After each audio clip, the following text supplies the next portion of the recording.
Olá galerinha, tudo bem com vocês? Sejam bem-vindos a mais um vídeo.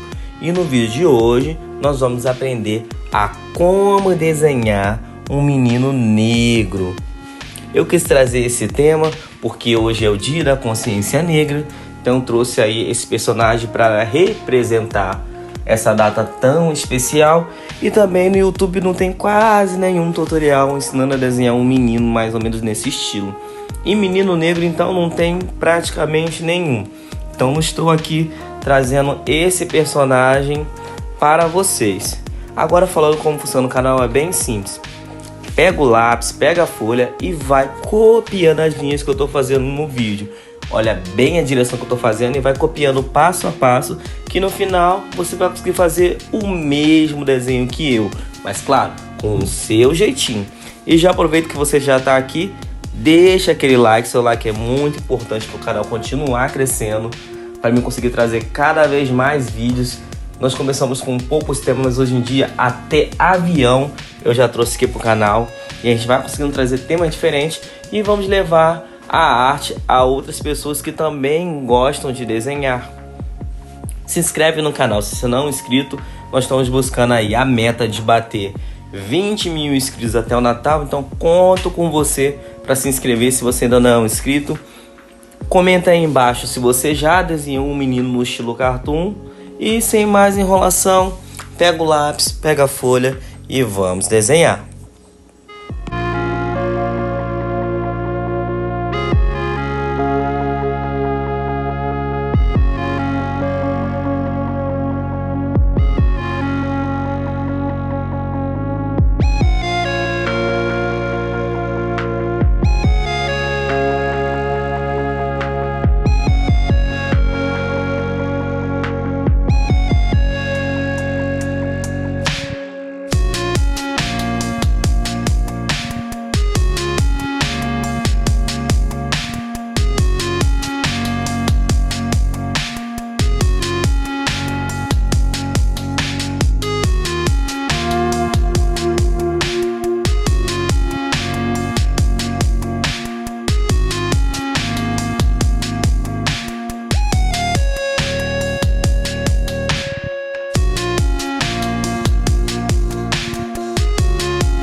Então é isso, pessoal.